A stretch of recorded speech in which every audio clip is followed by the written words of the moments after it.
नमो नमः प्यारे बच्चों। संस्कृत की कक्षा में आप सभी का हार्दिक अभिनंदन है। बच्चों, पिछली क्लास में हमने वकस्य प्रतिकारः जो एक कहानी है उसका अध्ययन किया था। उम्मीद है आपको अच्छे से समझ में आ गई होगी। तो आज हम उसके अभ्यास प्रश्न हल कर रहे हैं। एक एक प्रश्न को ध्यान से सुनना है और समझना है। ठीक है बच्चों, रटना नहीं है, समझना है। और समझ लोगे तो बहुत इजी है, एक एक वर्ड के आंसर है फटाफट आपको याद हो जाएंगे। तो फर्स्ट क्वेश्चन है हमारा, उच्चारणम कुरुत, यानी उच्चारण कीजिए। इसका मतलब होता है सिर्फ इसको पढ़ना होता है, इसका प्रोनाउंसिएशन करना होता है। ठीक है, तो इसको सिर्फ रीड करना है, इसको लिखना नहीं है। जैसे मैं बोल रही हूँ वैसे आपको भी इसके पीछे पीछे बोलना है बस, वीडियो देख के। यत्र तत्र यदा तदा अपि अद्य अहर्निशम अधुना, बस इनको पढ़ना है, उसके अलावा कुछ नहीं करना। कुत्र कदा श्वः एव अत्र एकदा ह्यः, ये शब्द क्या है? ह्यः। आधा ह है यहाँ पे और पूरा य है। ठीक है, और दोनों को मिला के लिखा हुआ है तो ह्यः है ये। कई बच्चे इसको हा बोलते हैं, हा नहीं है ये, ह्यः। कुतः अन्यत्र च प्रातः सायं। ठीक है, इसका उच्चारण करना है आपको भी। अगला प्रश्न है, मंजूषातः उचितम अव्ययपदम चित्वा रिक्त स्थानानि पूरयत। मंजूषा से उचित पद चुनकर रिक्त स्थान पूर्ति कीजिए। ठीक है, अब अव्यय पद क्या होते हैं? जो सभी लिंगों में, सभी वचनों में, सभी विभक्तियों में हमेशा सेम रहते हैं, जिनमें कोई परिवर्तन नहीं होता। तो ये पाठ हमने पढ़ा था, तब भी मैंने आपको अंडरलाइन करवाए थे। ठीक है, जो जो अव्यय शब्द इसमें आए थे तो वही इसमें भरना है। खाली स्थान भ्रमणम स्वास्थ्याय भवति। तो कब घूमना कब अच्छा होता है स्वास्थ्य के लिए? प्रातः, तो इसमें प्रातः आएगा। खाली स्थान सत्यम पद, इसमें सर्वदा आएगा, हमेशा सच बोलना चाहिए। सर्वदा का मतलब हमेशा, प्रातः का मतलब सुबह, तो हमेशा सच बोलना चाहिए या हमेशा सच बोलो। त्वम खाली स्थान मातुल गृहम गमिष्यसि, तुम मामा के घर जाओगे। पीछे क्वेश्चन मार्क लगा हुआ है, इसका मतलब क्वेश्चन किया जा रहा है। तो क्वेश्चन के लिए कब हो सकता है, कब के लिए इसमें शब्द क्या है? कदा। ठीक है, तो तुम कदा मातुल गृहम गमिष्यसि, यानी तुम कब मामा के घर जाओगे। मातुल को मामा होता है, संस्कृत में मामा कहते हैं। दिनेशः विद्यालयं गच्छति, अहम खाली स्थान तेन सह गच्छामि। दिनेश विद्यालय जाता है, मैं भी उसके साथ जाऊंगा या जाता हूँ। ठीक है, तो अहम अपि, मैं भी, अपि आएगा इसमें। खाली स्थान विज्ञानस्य युगः अस्ति, अधुना आएगा इसमें। अब विज्ञान का युग है, अधुना। और खाली स्थान रविवासरः अस्ति, अद्य रविवासरः अस्ति, आज रविवार है। ठीक है, तो पहले में प्रातः, दूसरे में सर्वदा, तीसरे में कदा, चौथे में अपि, पांचवें में अधुना और लास्ट में अद्य। ठीक है, अगला प्रश्न है, अधोलिखित प्रश्नानाम उत्तरम लिखत। नीचे दिए गए प्रश्नों के उत्तर लिखिए। अब इसमें ना तो एक पद लिखा गया है कहीं पे, ना पूर्ण वाक्य, तो जहाँ कुछ भी ना लिखा हो वहाँ हमें पूर्ण वाक्य में ही आंसर लिखने हैं। तो शृगालस्य मित्रम क आसीत्, शृगाल का सियार का मित्र कौन था? तो पाठ में हमने पढ़ा था ना, कौन था? शृगालस्य मित्रम बकः आसीत्, उसका मित्र बगुला था।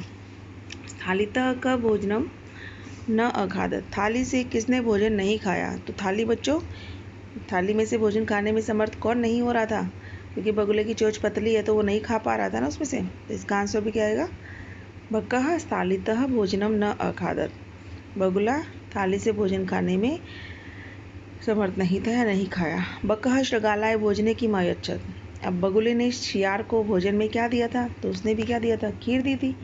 ठीक है, जिसे संस्कृत में क्षीरोदनम कहते हैं। तो बकः शृगालाय भोजने क्षीरोदनम अयच्छत, बगुले ने सियार के लिए भोजन में खीर दी। शृगालस्य स्वभावः कीदृशः भवति, सियार का स्वभाव कैसा होता है? तो हमने पाठ में पढ़ा था ना, कुटिल स्वभावः, तो वही इसका आंसर रहेगा।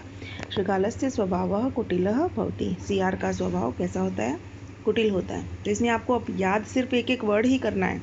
ठीक है, और बाकी आप अपने आप लिख सकते हो। जैसे पहला है, शृगालस्य मित्रम क आसीत्, सियार का मित्र कौन था? कह की जगह में बकह लिखना है, बाकी सेम उतारना है, लास्ट का क्वेश्चन मार्क हटाना है।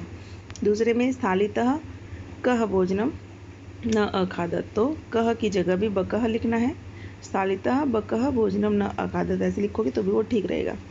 ठीक है, बकह शृगालाय भोजने किम अयच्छत्, किम की जगह क्या लिखना है, हमें क्षीरोदनम लिखना है। और शृगालस्य स्वभावः कीदृशः भवति, कीदृशः की जगह कुटिलः लिखना है। बाकी एज इट इज़ हमें कॉपी करना है ऊपर से। ठीक है, नेक्स्ट क्वेश्चन है पाठात् पदानि चित्वा अधोलिखितानां विलोम पदानि लिखत। नीचे दिए गए शब्दों के लिए पाठ से चुनकर विलोम शब्द लिखिए। ठीक है, विलोम शब्द लिखने हैं, पाठ में आए हैं वो। शत्रु का दिया हुआ है, शत्रु का मतलब आपको पता ही है शत्रु, और उसका विलोम शब्द होता है मित्रम। अपोजिट वर्ड्स लिखने हैं यहाँ पे। सुखदम दुखदम, सुखदम का मतलब सुख देने वाला, इसका अपोजिट क्या होगा, दुख देने वाला दुखदम। शत्रुता मतलब किसी से शत्रुता की भावना, मित्रता मित्रता की भावना, इसका मित्रता हो जाएगा। अप्रसन्न यानी किसी से नाखुश होना, उसका अपोजिट क्या होगा, प्रसन्न। दुर्व्यवहार का मतलब होता है बुरा व्यवहार, उसका अपोजिट क्या होगा, अच्छा व्यवहार, जिसे संस्कृत में क्या कहते हैं, सद्व्यवहार। सायं, सायं का मतलब शाम को, तो सायं का प्रातः। और असमर्थ का मतलब होता है किसी कार्य को करने में समर्थ ना होना, और उसका अपोजिट होगा समर्थ। ठीक है, ये यहाँ दिए हुए हैं। दुखदम उत्तर है पहले का दुखदम। ठीक है, दूसरे का मित्रता, तीसरे का प्रसन्न, चौथे का सद्व्यवहार, प्रातः और समर्थ। ठीक है, नेक्स्ट है मंजूषातः समुचित पदानि चित्वा कथां पूरयत। मंजूषा से उचित पद चुनकर कथा पूर्ति करना है। ठीक है, यानी कहानी दी हुई है कौवे की, प्यासा कौवा, आपने भी पढ़ी होगी बचपन में ये कहानी, तो वही कहानी यहाँ संस्कृत में दी हुई है और बीच में ब्लैंक छोड़े गए हैं 10। ठीक है, और उसके लिए ऊपर आपको वो दिए गए हैं शब्द, वहाँ से शब्द उठा करके बस इसमें रखना है। तो पहले हम पाठ जो ये कहानी है वो पढ़ लेते हैं। एकदा एकः काकः पिपासितः आसीत्। इसमें पहले पिपासितः, एक बार एक कौवा कैसा था, प्यासा, प्यासा कौवा था। सह जलम पातुम इतस्ततः अब्रमत, वह पानी ढूंढने के लिए, पानी पीने के लिए इधर उधर घूमा। परम कुत्रापि जलम न प्राप्नोत, लेकिन कहीं भी उसे जल प्राप्त नहीं हुआ, पानी प्राप्त नहीं हुआ। अन्ते सह एकम घटम अपश्यत, अंत में उसने एक घड़े को देखा। घटे अल्पम जलम, घड़े में थोड़ा सा जल था, इसमें अल्पम आएगा। ठीक है, अल्पम मतलब थोड़ा थोड़ा सा जल था। अतः स जलम पातुम असमर्थ अभवत, इसीलिए वह जल पीने में, पानी पीने में समर्थ नहीं हुआ। सह एकम उपायम अचिंत्यत, फिर उसने एक उपाय सोचा। सह पाषाणस्य खंडानि घटे अक्षिपत, उसने पाषाण कहते हैं पत्थर को, तो पत्थर के टुकड़े घड़े में डाले। एवं क्रमेण घटस्य जलम उपरि आगच्छत, इस प्रकार घड़े का जल ऊपर आ गया। काकः जलम पीत्वा संतुष्टः अभवत, कौवा जल पीकर संतुष्ट हो गया, उसकी प्यास बुझ गई। परिश्रमेण एव कार्याणि सिद्ध्यन्ति न तु मनोरथैः, इसीलिए क्या कहा गया है कि परिश्रम से ही कार्य सिद्ध होते हैं, केवल इच्छा करने से नहीं। तो पहले में कार्याणि, दूसरे में मनोरथैः। तो उत्तर इसमें नीचे दिए गए हैं। पहले में पिपासितः, दूसरे में इतस्ततः, तीसरे में कुत्रापि, चौथे में अल्पम, पांचवें में पातुम, नेक्स्ट में उपायम, पाषाणस्य, उपरि, संतुष्टः, कार्याणि और मनोरथैः। ठीक है, ये नंबर वाइज इसमें भरने हैं आपको। नेक्स्ट क्वेश्चन है तत्सम शब्दान लिखत। तत्सम शब्द लिखिए। तत्सम शब्द कहते हैं बच्चों संस्कृत में जो वर्ड हम यानी हिंदी में दिए हुए हैं उसकी संस्कृत बनाना, संस्कृत के शब्द जो होते हैं वो तत्सम शब्द कहलाते हैं।